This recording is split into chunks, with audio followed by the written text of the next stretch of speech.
हे what's up guys, welcome back once again. दोस्तों, आज की कहानी जो एक्सप्लेन करने जा रहे हैं उसका नाम है बॉय। ये कहानी एक सिंगल मदर की है जो अपने काम में इतना बिजी हो जाती है कि उसने ज़िंदगी जीना ही छोड़ दिया।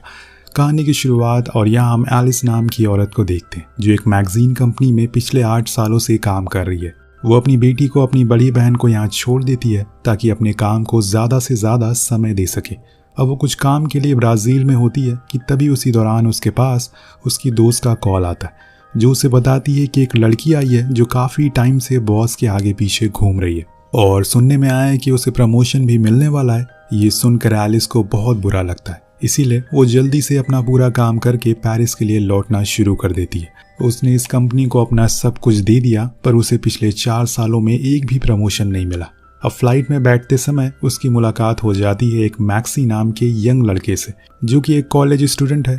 उसकी इकोनॉमी की सीट गलती से किसी और को अलॉट हो गई और इसीलिए उसे बिजनेस क्लास में शिफ्ट कर दिया गया, वो भी एलिस की साइड में। लेकिन वो तो अपने कामों में बिजी थी और ये पहली बार था उस सीट का आनंद, और यहाँ पहली बार मैक्सी उस सीट का आनंद लेता है जिसके ऊपर बैठना हर किसी का सपना होता है। लेकिन लैंडिंग के दौरान टर्बुलेंस होना शुरू हो जाती है जिससे एलिस को बहुत डर लगता है। इसीलिए वो मैक्सी का हाथ पकड़ लेती है जो कि वो देखकर बहुत ही ज़्यादा खुश होता है क्योंकि ऐसा उसके साथ पहली बार हुआ था। अभी तक किसी भी लड़की ने उसका हाथ नहीं पकड़ा था, जिस चक्कर में उसे पहली नज़र में उसी दौरान एलिस से प्यार हो जाता है। वो पसंद आ जाती है लेकिन वो कुछ कहता नहीं है। एयरपोर्ट के बाहर जहाँ उसकी बहन और उसकी बेटी उसका इंतज़ार कर रही थी, यहाँ मैक्सी के सीट के नीचे एलिस की पेन ड्राइव मिलती है जिसे लौटाने के लिए वो भागते हुए बाहर आता है, लेकिन तब तक वो जा चुकी थी, इसीलिए कोई फ़ायदा नहीं हुआ। अब एलिस की बड़ी बहन उसे एक लड़के के बारे में बताती है जो कि डॉक्टर भी है। वो उसे मिलने को कहती है लेकिन एलिस को अब किसी भी पार्टनर में कोई दिलचस्पी नहीं है, इसीलिए वो उसके मुंह पर ही मना कर देती है और फ़ौरन अपने ऑफिस पहुंचती है जहां पर कुछ लड़कियां मौजूद थी जो उसके एटीट्यूड को कुछ खास पसंद नहीं करती थी। एक दोस्त भी होता है जिसका नाम है जॉन जो उसे बहुत सपोर्ट करता है, और उसकी दोस्त क्लियर है जो उसे बताती है कि किसी मैक्सी नाम के लड़के का कॉल आया। पर एलिस ये बोलकर मना कर देती है कि वो इस नाम की किसी भी लड़की को नहीं जानती। दरअसल ये कॉल मैक्सी का था जो उसे उसकी पेन ड्राइव लौटाना चाहता है, लेकिन एलिस के पास इतना टाइम कहाँ है जो वो उसे बात कर सके। वो सीधा अपने बॉस के पास जाती है और प्रमोशन ना मिलने की वजह पूछती है। वो कहता है कि उसके लिखे हुए आर्टिकल सब बहुत पुराने हो चुके हैं, लोगों को उसमें कुछ भी इंटरेस्ट नहीं है। अब उसमें उसे अपनी ज़िंदगी में कुछ रोमांच लाना होगा। वो उसे दिखाता है और कहता है कि देखो, वहाँ लीज़ा को जिसने 3 बार शादी की है वो सोशल मीडिया की स्टार है और उसकी वजह से हमारी मैगजीन अच्छी बिकती है। तुम्हें भी कुछ ऐसा ही ट्राई करना चाहिए, वरना कुछ दिन और अगर ऐसा ही चलता रहा तो शायद तुम अपनी जॉब को भी खो दो। वो ये सुनकर परेशान हो जाती है और उस दिन देर रात तक काम करती रहती है और सोचती रहती है कि आखिर ये रोमांच कैसे लाया जाए। तभी उसे उसकी दोस्त क्लियर का नोट मिलता है जिसमें लिखा था कि वो लड़का किसी पेन ड्राइव की बात कर रहा है। तब उसे याद आता है कि ओह, उसने वो पेन ड्राइव तो वहीं प्लेन में ही छोड़ दी थी। एक तो वैसे ही वो परेशान है, ऊपर से अब ये एक नई परेशानी। वो जल्दी से उस नंबर पर कॉल करती है जो कि मैक्सी का था। वो उस समय एक बार में था, इसीलिए वो एलिस को वहाँ आने से मना करता है, लेकिन वो फिर भी वहाँ पहुँच जाती है और उस दौरान वहाँ कुछ लड़कियाँ होती हैं जो एलिस की ऑफिस में काम करती हैं। वो उसे ऐसी जगह पर देखकर हैरान थी। तभी उसे मैक्सी मिलता है जो बताता है कि वो पेन ड्राइव उसके घर पर है, इसीलिए उसे घर जाना होगा। वो एलिस को लेकर बाहर आता और अपनी स्कूटर पर बैठने को कहता है। अब इससे पहले एलिस कभी भी किसी के साथ ऐसे नहीं बैठी, इसीलिए वो थोड़ा हिचकिचाती है। उसे बहुत ही अजीब लग रहा था, ऊपर से वो हेलमेट भी नहीं लगा पा रही थी। तो मैक्सी उसकी मदद करता और तब पीछे से वो 2 लड़कियां भी आ जाती हैं जो उन दोनों की ऐसी फोटो क्लिक करती हैं जिसे लगता है कि एलिस उसको किस कर रही है। देन वो उसे पोज भी कर देती है। वो उसके घर पहुंचती है जहाँ मैक्सी के डैड को भी देखती है। फिर वो उसे उसकी पेन ड्राइव दे देता है और जाते टाइम मैक्सी उसे कॉफ़ी के लिए पूछता है, लेकिन एलिस ये कहकर मना कर देती है कि उसका ये स्टाइल नहीं है किसी 20 साल के लड़के को डेट करना। अब यहाँ मैक्सी भी समझ जाता है कि शायद उसे वो पसंद नहीं करती, इसीलिए वो अपनी रोज़मर्रा के कामों में लग जाता है। पर दोस्तों, जब वो अगले दिन ऑफिस जाती है तो वहाँ हल्ला मचा हुआ था। सभी लोग उसे अजीब तरह से अजीब नज़रों से देख रहे थे। उसकी दोस्त बताती है कि उसकी एक फ़ोटो वायरल हो गई है किसी लड़के को किस करते हुए। उसे देखकर एलिस भी समझ जाती है कि यह असल में एक मिसअंडरस्टैंडिंग है। वो ऐसा कुछ भी नहीं कर रही थी, लेकिन उसका बॉस उसकी इस चीज़ की काफ़ी तारीफ़ करता है और कहता है कि उसे उसका यह नया रूप पसंद आया, उसे ऐसे ही लगे रहना है और तभी कुछ मिर्च मसाला बनेगा और उसकी मैगजीन बिकेगी। अब यहाँ एलिस को कुछ भी समझ नहीं आता कि ये सब क्या हो रहा है, वो असल में क्या कर रही है। इस चीज़ को लेकर वो जॉन से भी बात करती है, जो उसे एडवाइस देता है कि तुम्हें उस लड़के को डेट करना चाहिए, बस दुनिया को दिखाने के लिए, और ऐसा करने पर बॉस भी खुश हो जाएंगे और तुम्हारे आर्टिकल भी हिट होने लगेंगे। पर दोस्तों, एलिस के लिए चीज़ें काफ़ी अजीब थी। किसी को सिर्फ बेवकूफ़ बनाने के लिए डेट करना, उसकी फीलिंग के साथ खेलना, ये सही नहीं था। पर एलिस के दिमाग में तो बस प्रमोशन का जुनून सवार था, और इसीलिए वो तय कर लेती है और पहुंच जाती है अगले दिन मैक्सी के कॉलेज में, जहां उसकी इस अवतार को देखकर वो हैरान था कि आखिर वो यहाँ क्या कर रही है। तब एलिस उसे बताती है कि कॉलेज के टाइम पर उसका एक बॉयफ्रेंड हुआ करता था, उसका नाम भी एम से शुरू होता था, और उस दिन जान तुमने मुझसे कॉफ़ी के लिए पूछा था, तब मुझे ये चीज़ याद आई, क्यों ना हम इसे लेकर थोड़ा आगे चलें। वो उसे काफ़ी अच्छे से बात कर रही थी, लेकिन मैक्सी तो अलग ही दुनिया में था, ऐसा लग रहा था कि उसे जन्नत मिल गई हो। अब एलिस उसे एक एड्रेस देती है और कहती है कि तुम आज रात इस एड्रेस पर आ जाना। और वो दरअसल उसके दोस्त का एक शो था, जहां उसके फील्ड के कई लोग आए थे। वो मैक्सी को लेकर अंदर आती है, जिसने कुछ खास कपड़े पहन नहीं रखे थे, पर वो सभी के सामने ऐसा प्रिटेंड करवाना चाह रही थी कि वो दोनों डेट कर रहे हैं, जिसको देखकर सभी को लगे कि वो अब बदल चुकी है। वहाँ वो सब चीज़ों को भी करती है जो उसने आज तक कभी ट्राई नहीं किया, जैसे कि शराब पीना, स्मोक करना।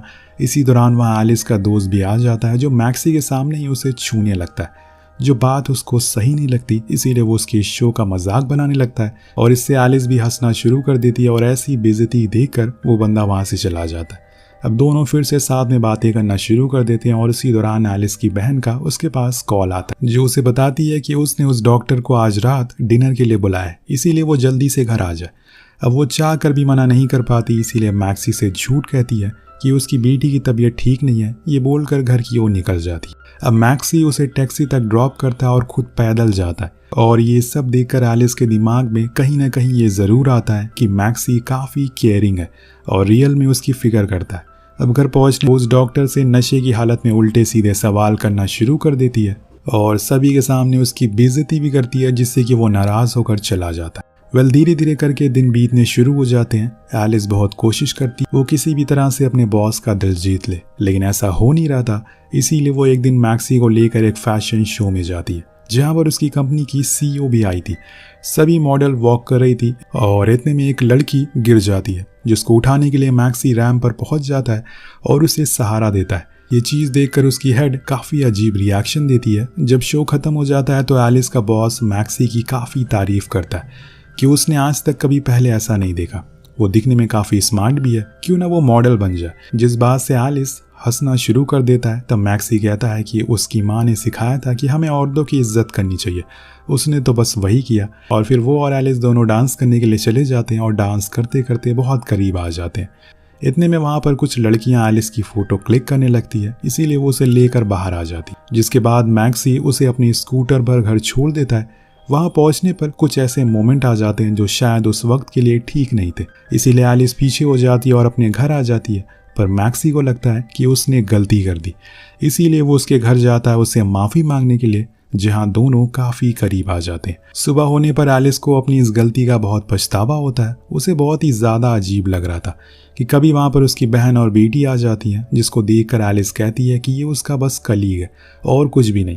ये बोलकर वो उसके हाथ में कुछ फाइल्स थमा देती है और जाने को कहती है, लेकिन जाते जाते वो मैक्सी को किस करती है, जिससे हम समझ जाते हैं कि एलिस के दिल में अब मैक्सी के लिए वो इमोशन आने लगे जो वो कभी नहीं लाना चाहती थी। अब उस दिन के बाद से वो दोनों काफ़ी मिलने जुलने लगते हैं। मैक्सी एलिस के लिए छोटे मोटे प्रेजेंट्स भी लाया था, जिससे उसे बहुत खुशी मिलती है। वो अपने इस समय को काफ़ी एंजॉय कर रही थी, लेकिन उसे ये नहीं पता था कि इसका अंजाम क्या होने वाला है। अब वो उसको पसंद करने वाली बात जॉन को भी बताती है, जो इस चीज़ का मैक्सी उसे पूछता है कि तुम्हारे पास तो पैसे भी है, तुम दिखने में भी अच्छी हो, फिर तुमने मुझे चूज़ क्यों किया। अब वो क्या जवाब दे, उसे एलिस को अच्छे से पता था कि रिश्ते की शुरुआत कैसे हुई और क्यों हुई, इसीलिए वो कुछ नहीं बोलती, बस चुपचाप उसकी बातें सुनती रहती है। एक दिन आता है जब ऑफिस में एक नए प्रोजेक्ट को लॉन्च किया जाता है और उसकी हेड एलिस को बनाया जाता है, जिससे कि वो बहुत ही ज़्यादा खुश होती है, क्योंकि जिस चीज़ के लिए वो सालों से भाग रही थी वो आखिर में उसे मिल ही गया। लेकिन अब मैक्सी का क्या, वो यही सोच में डूबी रहती है और आखिर में फैसला करती है कि उसे अब उससे दूरी बना लेनी चाहिए। लेकिन मैक्सी को अभी इस बारे में कुछ भी पता नहीं है, वो बेचारा तो सभी बातों से अनजान है। अब एक रात वो एलिस को लेकर अपने कॉलेज जाता और वहाँ के ऑडिटोरियम में उसे शादी के लिए प्रपोज कर देता। जो बात एलिस को बिल्कुल भी पसंद नहीं आती। वो उसे समझाती है कि आने वाले 10 सालों में वो 50 साल की हो जाएगी और तब वो क्या करेगा, ये सोसाइटी क्या कहेगी।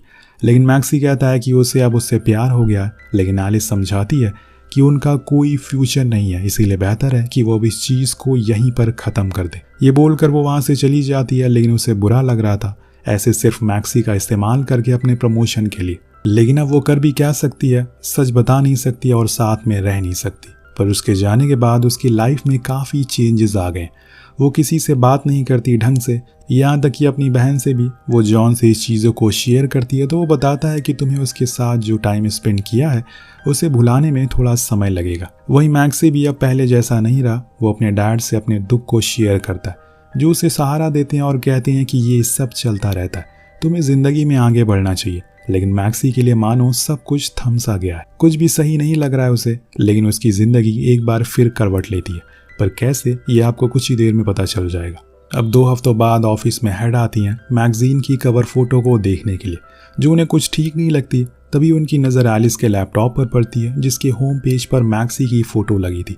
और उन्हें वो उस दिन रैंप वॉक पर वही लड़का याद आ जाता है। उसे अब अपने पुराने मॉडल पसंद नहीं आ रहे, इसीलिए वो मैक्सी को चूज़ कर लेती है और कहती है कि यही अब हमारा नेक्स्ट मॉडल होगा। पर यह सुनकर एलिस बिल्कुल भी खुश नहीं थी, क्योंकि वो नहीं चाहती कि अब वो फिर से मैक्सी के पास जाए। इसीलिए वो उनके सामने कहती है कि अभी वो बच्चा है, उसे मॉडलिंग में कुछ भी नहीं आता। लेकिन उसके बॉस ने हाँ कर दिया है, जो बात वो एलिस को भी कहता है। और अब उसे कैसे भी करके मैक्सी को लेकर आना होगा, वरना वो उसकी जगह लीज को दे देगा। अब यहाँ मजबूरन एलिस को मैक्सी को कॉल करना पड़ता है और उसके घर जाकर वो उससे मिलती भी है। अब यहाँ मैक्सी को लगता है कि वो उसे मिस कर रही होगी, इसीलिए उसे मिलने के लिए चली आए। लेकिन वो तो सीधा जाकर उसे काम की बात करने लगती है और अपनी सिचुएशन के बारे में बताने लगती है, जो बात मैक्सी को अच्छी नहीं लगती। इसीलिए वो वहाँ से चला जाता और गुस्से में। नेक्स्ट डे सभी लोग शूट के लिए रेडी रहते हैं। एलिस भी तैयार थी, लेकिन अभी तक मैक्सी आया नहीं था। यह एलिस को डर लग रहा था कि अगर वो नहीं आया तो उसकी जॉब जा सकती है। पर अगले ही पल वो आ जाता है, एक बार फिर से उसकी मदद करने के लिए, क्योंकि वो उसे प्यार जो करता है, उसका साथ वो कभी छोड़ नहीं सकता। अब वो सीधा मेकअप रूम में चला जाता है, जहाँ कुछ देर बाद जॉन आता है, जो उसे माफ़ी मांगता है क्योंकि उसकी ही वजह से उसका दिल टूटा। और उसी ने ही एलिस को वो आइडिया दिया था। उसे वो सब कुछ सच सच बता देता है, जो जानकर मैक्सी बाहर आकर सभी के सामने एलिस को किस करने लगता है, जिससे सभी को लगे कि सच में वो दोनों साथ में, क्योंकि अब उसे भी पता चल चुका है कि वो बस ड्रामा कर रही थी। फिर शूट की बारी आती है। मैक्सी के लिए सब काफ़ी नया था, इसीलिए वो सही से परफॉर्म नहीं कर पा रहा था। अब फोटोग्राफर को बार बार कहने पर वो इरिटेट हो जाता है और वहाँ से सब कुछ छोड़कर जाने लगता। तब एलिस उसे रोकती है, लेकिन आपको क्या लगता है वो उसे माफ़ी मांगेगी? जी नहीं, ऐसा कुछ भी नहीं होता। वो तो उल्टा मैक्सी से उस फोटोग्राफर से माफ़ी मांगने को कहती है, क्योंकि उसके ऊपर प्रमोशन का जुनून सवार था। अब मैक्सी के ऊपर क्या बीत रही है उसे ज़रा भी अंदाज़ा नहीं था और ना ही फ़र्क पड़ रहा था। और अब वो चाहती है कि इस किस्से को यहीं पर ख़त्म कर दिया जाए। अब यहाँ दोस्तों उसकी ऐसी खुदगर्जी को देखकर मैक्सी को उसके ऊपर बहुत गुस्सा आता है। वो सभी के सामने उसे सच बोलना शुरू कर देता, जिसे सुनकर सभी लोग हैरान थे कि एलिस ने ऐसा क्यों किया। उसके बॉस उसे बहुत नाराज़ हो जाते हैं और उसकी इस हरकत की वजह से उसे जॉब से निकाल दिया जाता है और उसकी जगह पर लीज को रख लिया जाता है। यानी कि अब वो दोनों जगह से हाथ धो बैठी है, मैक्सी भी गया और जॉब भी। इसीलिए कहते हैं कि 2 नाव पर सवार होकर चलने वाले हमेशा डूबते हैं। वैसे ही आज उसके साथ हो रहा है। मैक्सी के जाने के बाद वो बहुत ही अकेला फील करने लगती है। उसे चीज़ें देखकर उसे मिस करने लगती है। हर समय बस उसकी यादें उसे सता रही थी। हर चीज़ में उसे उसकी झलक दिखाई दे रही थी और ऊपर से अब उसके पास कोई भी काम नहीं था। वो ऐसे ही घूमती रहती है। लेकिन एक दिन जब वो कुछ ज़्यादा ही उसे मिस करने लगती है तो वो सीधा उसी ऑडिटोरियम में पहुंच जाती है जहां उसने मैक्सी के प्यार को ठुकराया था। आज वहीं पर सभी स्टूडेंट के सामने अपने दिल की बात कहती है और बोलती है कि उसने अब फ्यूचर का सोचना छोड़ दिया।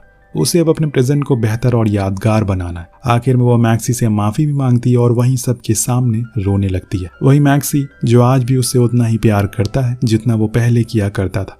उसने भले ही गुस्से में उसे सब कुछ बोल दिया, लेकिन वो उसे छोड़ना नहीं चाहता। वो स्टेज पर जाकर उसे किस कर लेता है और सभी उसे देखकर क्लैप करते हैं। उसके बाद एलिस ने मैक्सी का हाथ कभी नहीं छोड़ा और दोनों ने मिलकर एक नए बिजनेस की शुरुआत की और साथ में रहने लग गए, जिसके साथ ही इस कहानी का यही पर अंत हो जाता है। वेल दोस्तों, फ्यूचर के बारे में सोचना सही है, लेकिन हम आज जिंदा हैं तो आज की सोचना चाहिए, स्पेशली प्यार के मामले में, क्योंकि पछतावे से अच्छा है कि प्यार का इजहार कर दिया जाए। वेल आपको कहानी कैसी लगी नीचे कमेंट करके जरूर बताएगा। मिलते हैं अगले वीडियो में। Peace out.